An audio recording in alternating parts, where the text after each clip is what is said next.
Assalamualaikum warahmatullahi wabarakatuh.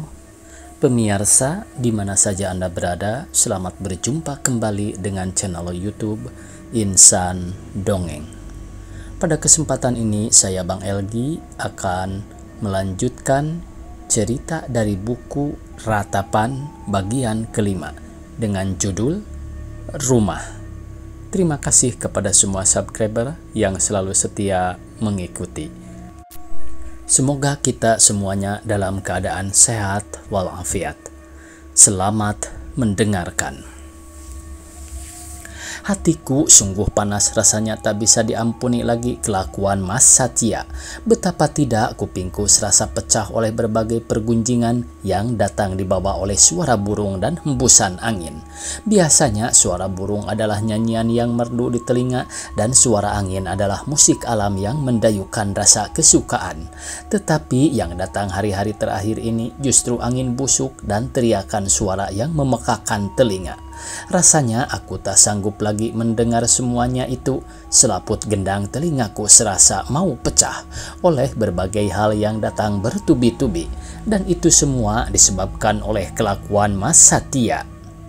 Hari-hari dalam bulan-bulan terakhir ini tampak sekali Mas Satya memang begitu sibuk, ada-ada saja yang dikerjakannya, sehingga berbagai alasan yang dikemukakannya kalau aku bertanya mengapa ia datang terlambat.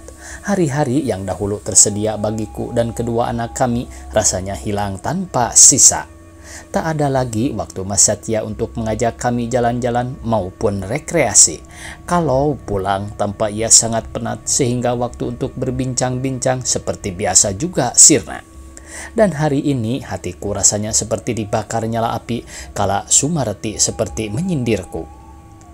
Kok Mas Satya selalu pulang malam? Ada objekan baru? Suara Sumarti seperti tanpa rem. Maklumlah Mar, Mas Satya lagi banyak kerja kantor yang harus diselesaikan secara cepat. Sering sekali harus lembur. Lembur? Diksri harus hati-hati dengan istilah lembur yang ampuh itu. Tidak jarang hanya sebagai dalih. Maksud Mbak Mar? Ya, tentu Diksri memahami sendiri. Lelaki sekarang ini amat sukar dipercaya. Maaf kalau Mbak ikut campur urusan dalam Diksri. Tetapi maksud Mbak ini maksud baik. Mbak kasihan dengan Diksri kalau sampai terjadi apa-apa. Terjadi apa-apa bagaimana? Aku bertanya seperti orang bego. Kalau misalnya Mas Setia tertarik? Tertarik? Maksud Mbak? Dengan wanita, dengan sekretarisnya misalnya? Sampai sejauh itu? Mengapa tidak? Ini dialami oleh Mbak sendiri dulu, selagi Mbak kurang mengawasi. Mas Riyadi hampir saja terjerumus, hubungannya begitu jauh, sedang aku saat itu hamil. Di saat hamil, di saat itu suami berkhianat, di saat apa saja, dalam waktu mana saja, dalam situasi apa saja, lelaki dapat berkhianat. Kata orang, lelaki memang kodratnya poligamis, jadi adik harus hati-hati. Terima kasih Mbak, terima kasih. Kutunggu Mas Satya pulang dengan rasa berdebar. Aku bukanlah wanita yang pecemburu, tetapi api cinta yang menautkan hubungan yang mampu berumur hampir 10 tahun ini sulit rasanya dipadamkan begitu saja. Oleh karena itu, aku harus mencari cara yang terbaik untuk mengorek tentang ketaksetiaan Mas Satya. Apakah memang benar ia telah berpaling dari janji dan sumpah setianya tentang kekalnya cinta kasih kami? Benarkah ia telah menemukan wanita lain yang mampu menambatkan hatinya lebih daripadaku? Beberapa wanita muda tetangga yang iseng bertandang sering lebih memanasi suasana. Beberapa hari yang lalu bahkan Surti sampai mengatakan hal yang mengejutkan. Aku melihat sendiri, Mbak Sri, Mas Satya sedang berduaan. Berduaan dengan siapa? Aku berkata dengan nada datar, tetapi hatiku rasanya hangus terbakar. Dengan wanita cantik, tentu saja namanya aku tak tahu. Wanita itu benar-benar cantik. Mereka berduaan di dalam mobil. Di dalam mobil? Iya, mobil berwarna kuning. Berwarna kuning? Taksi maksudmu? Mungkin presiden taksi. Jadi Surti sempat menegur Mas Satya. Mana aku berani. Tetapi Dik Surti benar-benar melihat Mas Satya. Tak berani aku mengatakan dengan wanita cantik. Di mana? Di jalan. Aku hanya menanggapi dengan senyuman walaupun hatiku hancur luluh. Kalau benar Mas Setia berduaan dengan wanita cantik, kurasa aku harus mengadakan perhitungan. Rasanya kesetiaanku selama bertahun-tahun ini menjadi tak berarti apa-apa. Aku hanya wanita malang yang terbuang dan tersia-sia setelah aku berangkat tua. Mungkin usiaku yang menanjak mendekati 30 tahun ini sudah tidak menarik dalam pandangan Mas Setia. Tetapi setelah ia pulang saat kutanyakan soal itu, dengan senyuman ia menanggapinya sebagai sebuah lelucon. Tetapi hari ini setelah Sumarti lebih memperkuat lagi, aku semakin penasaran. Mungkin saja apa yang telah digunjingkan para ibu tetangga kami benar adanya.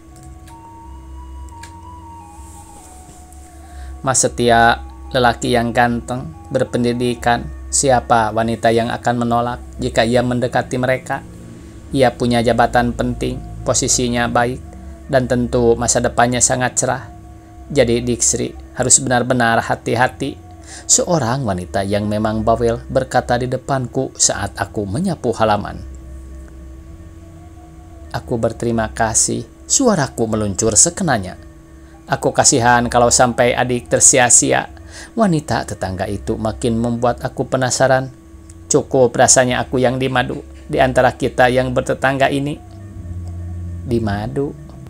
Madu dari pohon itu manis, tapi madu ciptaan manusia benar-benar pahit rasanya. Wanita itu makin bersuara menjadi-jadi. Aku cepat-cepat masuk ke dalam rumah. Tak tahan aku membayangkan kalau aku sampai di madu. Tak ada di dalam sejarah keluarga kami sampai seorang wanita di madu. Apakah aku akan memulai sejarah baru di dalam silsilah yang panjang tentang dunia permaduan? Mampukah aku meminum piala madu yang diciptakan suamiku? Dalam penungguan, detik merambat terasa sangat lambat, seperti ada mesin siksa yang menjerangkan aku ke dalam lautan kegelisahan yang mendidihkan perasaanku yang bergelora. Terasa diriku jadi hampa. Sebagai wanita, aku merasa diriku adalah wanita yang celaka, yang mengabdi tanpa guna. Tak sedikit yang mengabdi dengan tanpa guna. Tak sedikit pun ada belas kebaikan yang kuterima. Madu manis yang dahulu dicecap bersama kini tinggal pahit di remah dasarnya. Setelah aku menyerahkan segala-galanya, setelah aku tidak secantik dahulu, Mas Setia tiba-tiba menyerong. Setelah ia mendapat posisi yang baik, tiba-tiba kurasakan diriku seperti daun dalam angin, gemetar dan bergoyang tak menentu. Dadaku yang gemetar, jiwaku yang terguncang, hatiku yang seperti disayat secara pelan, lalu digarami dan dibubuhi cuka. Perihnya terasa melebihi luka yang bermandikan darah. Ya, aku memang berdarah. Jiwaku telah berdarah. Darah itu telah mengalir menganak sungai, dan aku serasa sedang mendayung sendiri, menghiliri sungai darah itu, memasuki hari-hari hijau yang membentang di depan. Di sana kulihat di jauhan Mas Satya sedang melambai di dermaga. Pada tangan dan suaranya yang semayup ada lambaian cinta. Serasa aku jadi bermandi darah cinta. Setelah menikah, Dik Sri tetap ingin bekerja. Suara Mas serasa mengeluh jantungku. Kita lihat nanti, kalau misalnya kita sudah menikah, kalau lebih baik bekerja, ya adik akan bekerja. Kalau tidak, ya tidak bekerja. Suaraku sendiri seperti penuh keraguan. Jadi, Dik Sri sendiri sudah mantap. Maksud Mas Setia, sudah mantap untuk tidak berpaling dari aku. Maksudku, Mas Setia sendiri, jika aku berpaling, paling-paling aku berpaling untuk memberi ciuman mesra kepada kekasihku, kepada kekasih yang satu. Wanita cantik lain, maksud Mas Setia, ya, wanita cantik yang tercantik dari semua yang cantik. Tentu bukan Sri. Sri tidak cantik. Memang bukan Sri yang lain. Ia adalah Sri. Yang mana? Yang ini. Hari-hariku benar-benar berbunga, dunia serasa ku genggam di dalam telapak tangan.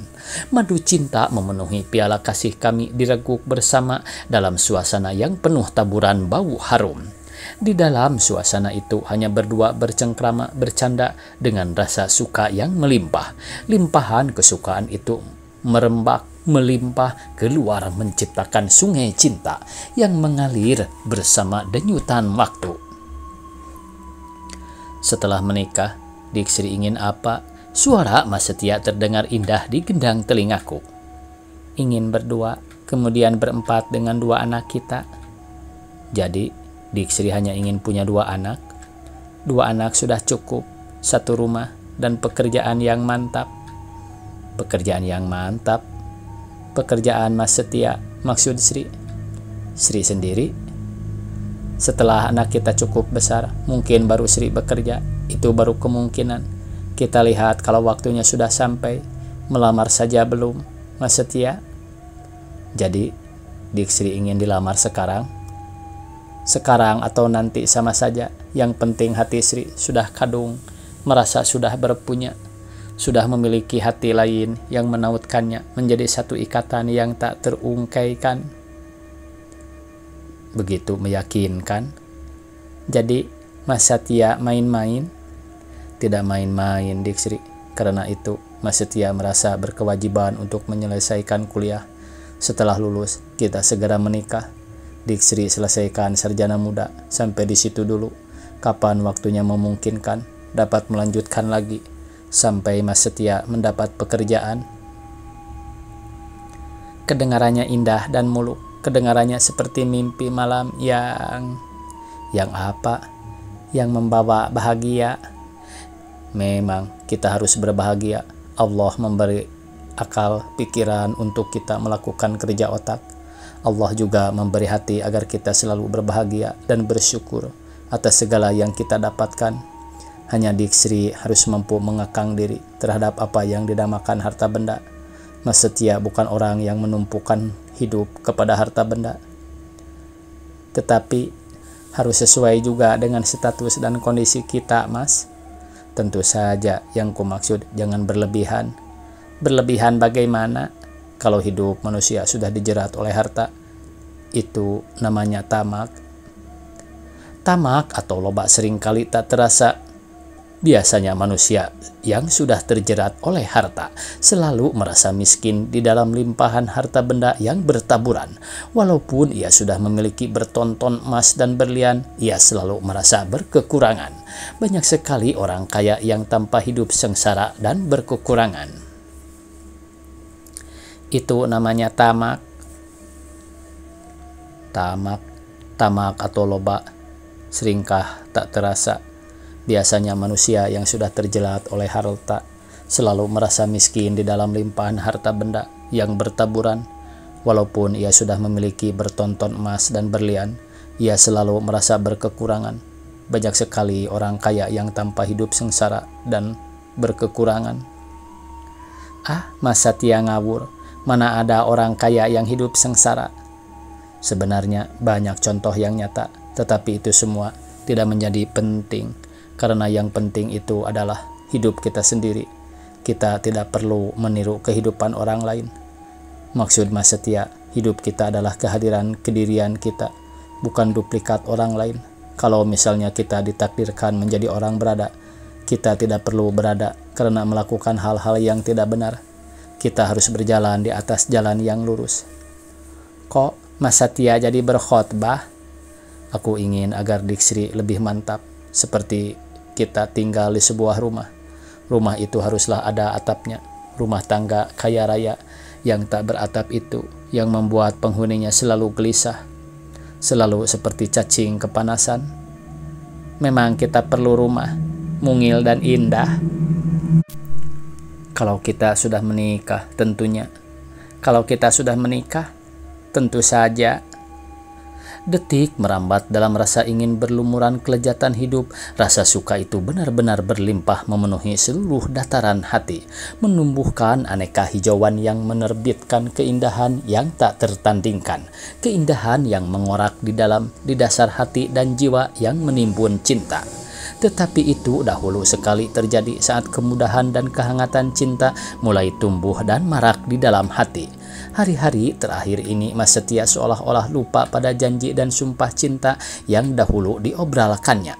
Aku seolah-olah hidup dalam terungkuk, berjalan di antara terali dan kamar-kamar yang sumpek dan sepi. Perhatian dan kasih sayang yang dahulu berlimpah ruah sekarang rasanya sudah kering kerontang. Tak ada sesuatu yang bisa kubanggakan yang mampu membuat aku tersenyum memandang dunia. Rasanya semua yang kupandang dan kugapai menjauh dariku. Suami yang makin tanpa waktu untukku, anak-anak yang berangkat besar telah mampu bermain sendiri tanpa minta bantuanku. Hidupku terasa kosong dan sepi. Semuanya itu seperti membakar dadaku, membuat aku jadi nekad untuk melakukan perhitungan dengan Mas Setia. Aneh rasanya tidak sebagaimana biasa. Hari ini Mas Setia pulang lebih awal. Wajahnya yang kala pulang selalu dengan beban, tampak terlepas dari sesuatu yang mengimpit. Walaupun dadaku meluap, tapi tak tega aku mendampratnya begitu saja. Setelah ia mandi dan makan, barulah kugunakan untuk mengutarakan apa yang mengganjal di hatiku. Aku ingin kerja, Mas. Kalau tidak, mungkin lebih baik aku pulang ke kampung. Di sana mungkin aku akan lebih berarti daripada di sini. Aku sudah bosan. Bosan? Siapa yang tidak bosan dalam situasi seperti ini?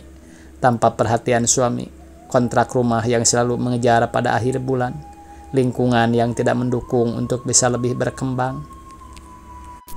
Jadi apa? Diksri sudah tak betah di sini. Siapa yang betah di tempat sumpek dan bau busuk seperti ini? Ini bukan tempat kita. Kalau Mas Setia tahu diri, dari dulu sudah mencari kawasan lain yang lebih baik dan lebih nyaman. Coba saja bayangkan, seharian di sini nyetel dangdut, yang lain nyetel lagu-lagu Melayu, yang lain nyetel musik jerang-jereng, jerung-jereng, belum lagi yang teriak sana teriak sini, nyumpah-nyumpah itu dan ini. Benar-benar hidup seperti dalam kandang tikus. Di Jakarta ini, kita memang harus tabah.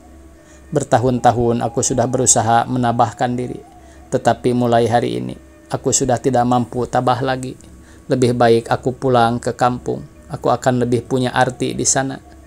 Kau akan mengerjakan apa?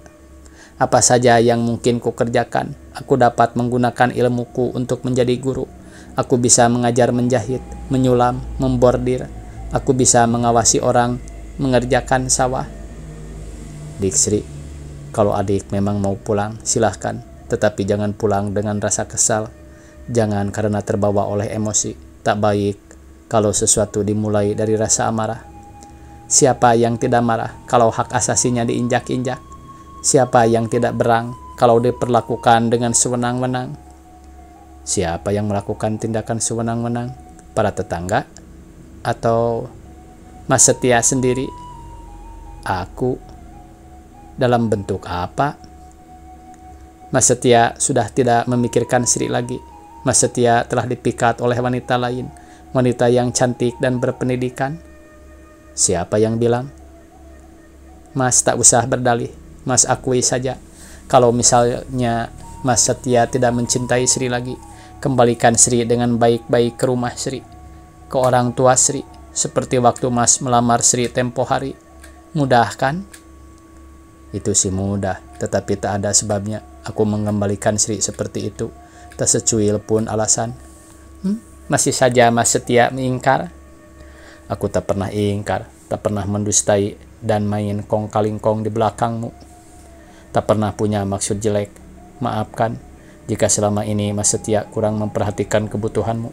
Itu karena Mas terlalu sibuk. Itu dalih yang klise. Semua lelaki berdalih sibuk, tetapi yang sebenarnya disibuki dengan wanita, dengan istri muda, atau disibuki dengan gundik baru. Tak usah berteriak-teriak seperti itu. Tak ada masalah yang bisa diselesaikan dengan amarah. Coba kita bicarakan dengan kepala dingin. Kita musyawarahkan bersama. Sesuatu yang berat dan pelik akan bisa terpecahkan kalau kita memikirkannya dengan akal yang sehat. Jadi, Mas Setia telah menganggap aku sinting. Sri ini sudah gila. Kita semua masih sehat. Tetapi cara kita mengutarakan sesuatu pun harus dengan kepala yang memikir. Gombal. Sejak sebelum menikah, kita telah sepakat untuk menyelesaikan segala masalah dengan musyawarah. Ingat kan? Terasa aneh jika telah menghadapi Mas Setia, aku selalu kehabisan kata-kata. Ada sesuatu yang terpendam di dalam dirinya yang membuat aku selalu terpojok. Sesuatu itu walaupun tak dikatakan tetapi selalu membuat aku menyerah. Demikianlah akhirnya aku pun menyetujui untuk jalan-jalan pada hari Minggu keesokan harinya. Walaupun hatiku masih panas tetapi aneh sekali kepanasan itu seperti disiram air dingin. Sebab di dasar hatiku aku yakin Mas Setia adalah lelaki yang jujur. Kejujurannya itu kupegang teguh. Bahwa ia lelaki yang tak dapat disamakan dengan lelaki lain. Memang sejak dahulu telah kukenali dengan baik. Daun-daun hijau di padang hijau membawa kesegaran bagiku dan anak-anak yang selalu berada di tengah gersang Jakarta. Aneh rasanya mengapa kali ini Mas Setia mau begitu royal pergi naik taksi. Biasanya ia selalu menyarankan naik bus atau paling-paling naik bajai untuk menghemat. Saat ku sendiri, ia berkata sambil tertawa. Untung mengenal kembali hari perkawinan kita. Aku tergagap sendiri, ternyata ia masih mengingat hari perkawinan kami. Walaupun semenjak menikah, kami memang sepakat untuk tidak merayakan hari pernikahan itu. Kini di hari ini ia mengajak kami, aku dan kedua anak kami untuk berjalan-jalan. Tak ku tahu kemana yang hendak ditujunya karena bukan ke arah yang biasa kami kunjungi kalau rekreasi. Taksi yang kami tumpangi meluncur dengan cepat ke arah kanan, kemudian mendadak berhenti. Mas Setia menghentikan taksi tepat di depan sebuah bangunan baru. Rumah itu tidak terlalu besar tetapi amat cantik bentuknya. Dilihat dari luar, bangunan itu mencirikan selera tinggi penghuninya. Ada pula garasi kecil, dan di kiri kanan bangunan itu ditanam tumbuhan yang serasi. Di depan rumah itu ditata dengan taman yang asri, ada kolam dan suara gemercik air di sela bebatuan, menambah suasana yang mencerminkan alam yang asli. Mas Setia mengajak kami turun dan ia segera membayar taksi. Kok kita turun di sini? Aku seperti memprotes. Ya, kita telah sampai. Kita memang menuju tempat ini. Dan dengan sigap Mas Setia membuka gembok pagar. Ia mengajak kami masuk ke teras rumah itu. Aku dan kedua anakku terlongong-longong. Diksri, coba bukakan pintu depan. Ini kuncinya. Seperti tangan robot aku membuka pintu rumah baru itu. Di dalam sudah ditata dengan baik. Semua perabotnya lengkap, semua kamarnya sudah diberesi sedemikian rupa sehingga tinggal masuk saja. Dan seperti tangan robot aku membuka semua pintu kamar, dan seperti kaki robot pula aku melangkah dari satu ruang ke ruang yang lain sampai aku mencapai dapur. Dapurnya cukup mengejutkan karena semuanya mempergunakan alat-alat listrik. Semuanya masih baru dan mulus. Ini kunci garasi. Mas Setia memberikan kunci itu kepadaku. Coba buka. Mataku seperti tak berkedip saat pintu garasi itu dibuka. Di dalam garasi siap mobil baru buatan Mutakhir. Apa aku lagi disuguhi mimpi, Mas Setia? Coba Diksi, kucak matamu. Diksi sedang tidur atau sedang jaga? Aku sedang terjaga, Mas. Nah, kalau sedang terjaga, inilah hasil kerjaku selama bertahun-tahun ini. Sampai-sampai Mas Setia seperti melupakan Diksri dan anak-anak. Mas Setia harus mengejar waktu agar rumah dan peralatannya siap sebelum hari ini. Ini adalah hari ulang tahun pernikahan kita. Tepat 10 tahun lalu kita menikah, dan hari ini baru kita mampu memiliki rumah. Air mataku jatuh ke atas lantai marmer putih mulus itu. Ternyata cinta Mas Setia adalah cinta sejati. Maafkan aku, Mas. Sri telah menuduhmu yang bukan-bukan. Diksri, tak bersalah. Yang salah adalah kemiskinan yang melilit kita, sehingga baru kini kita mampu membangun istana idaman ini. Diksri masih ingatkan, dulu saat kita masih pacaran, Diksri mengatakan tentang rumah mungil. Nah, inilah rumah mungil itu. Di langit, matahari naik seperti mendaki cakrawala. Kedua anakku berlari kian kemari dengan kegembiraan yang mencuat dari dasar hati mereka. Di wajah mereka, kulihat api cinta yang terlukis dari wajah suamiku setelah lama tidak tersenyum. Kini aku merasa bahwa aku telah tersenyum pada bumi. Ada kegemilangan yang memancar dari pendaran hidup yang membentang di tengah buana. Cinta dan hidup terasa begitu gaib, tetapi gaibnya begitu mesra.